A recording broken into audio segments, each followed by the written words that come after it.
In this module, we're going to talk a little bit more about actually writing a killer title. Now remember what I said a couple modules ago, that the title is the most crucial part of your listing. It's what's most important to actually getting you discovered on Amazon.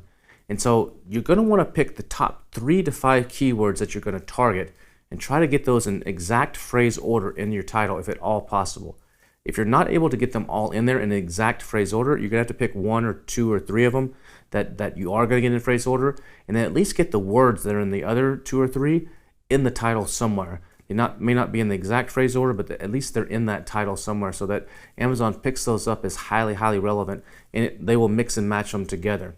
Amazon takes a look at your title from left to right. So whatever's on the left-hand side, they consider more important than what's on the right-hand side of your title.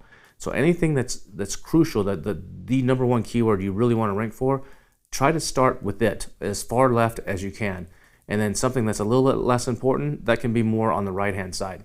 Remember too that I said that the keywords that you're targeting when you begin should be ones that you can rank on a little bit easier, not quite as competitive. They're not the big, huge money-making, highly searched for keywords. They're more in the middle of the pack, or even maybe the lower of the pack, because you want to start getting some sales going and having Amazon read your listing, read your bullet points, read your title, see that you're relevant. And then later on, you can come back and you can change your title and add different keywords that you might want to target in there that are more competitive or maybe bigger money-making keywords. That's the strategy that I recommend that you do when it comes to the title. Now remember, you don't really want to change your title after about 30 days if you can avoid it. It's okay to do it, but in some cases it can have negative effects. So in some cases it can have super positive effects.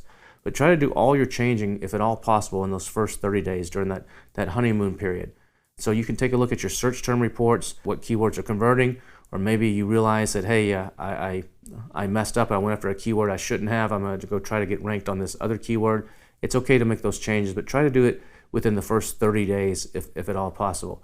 Now if you put certain keywords in your title that are flagged keywords on Amazon, you actually may get your listing suppressed. So for example, if you're selling hand sanitizer and you use the word disinfecting or disinfectant in your title, it actually might get suppressed because that word is actually technically a word that's an EPA and a pesticide word.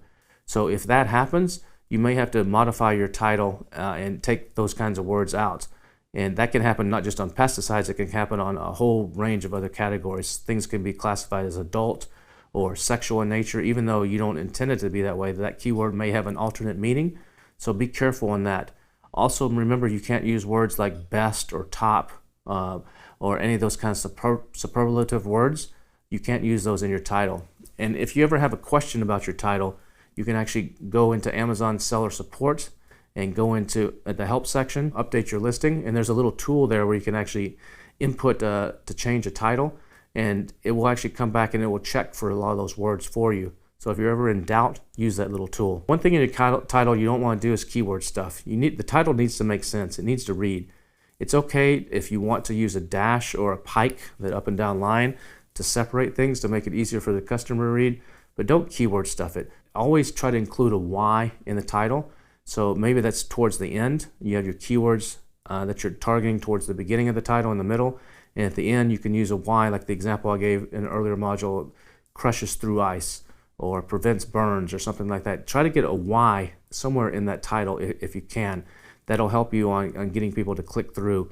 Another thing is, remember, titles usually have to be between 50 and 200 characters depending on the category that you're in. So always be mindful of that, because if you go over, Amazon might not index your title at all, and you may not be getting any discoverability.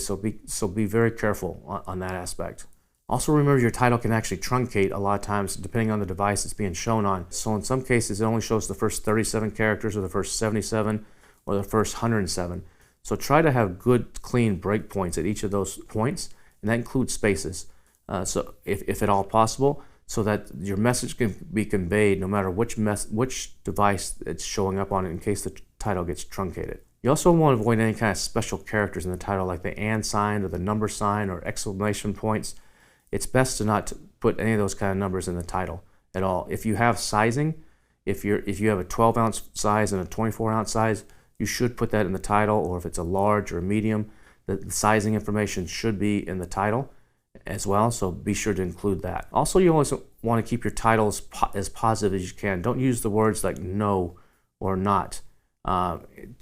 Switch those into positive terms rather than the negative terms.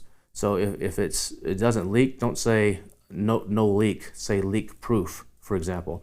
So try not to use the words no or not at all, or any other negative connotations in your title. Now, if you're not sure about how to write a title, or if English is not your first language, a professional copywriter such as Emma, who actually has a module coming up later this week, can really help you. So there's plenty of these out there in the Amazon space that really know how to write listings and really know how to write titles. So you could always engage one of them to help you out, because they're very, very good at getting that emotional connection with the titles and the bullet points and the copy. They can just make those words sing.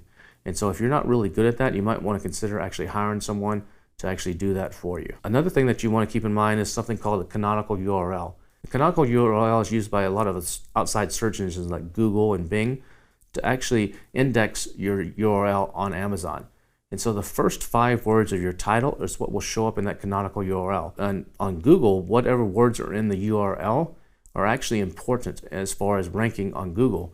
And so you can actually influence this by making sure the first 5 words of your title don't have the word by, by, or of in there. And you could put the first 5 words and then a dash, and that will force Amazon to actually generate a canonical URL with just those first 5 words.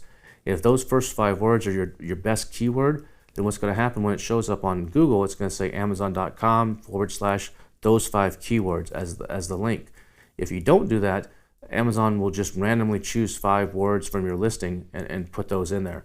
But there's a tool at helium10.com/gems that will help you in creating that and understanding that process a little bit more, because about 25% of the searches that occur on Amazon actually begin off Amazon. They begin on search engines like Google.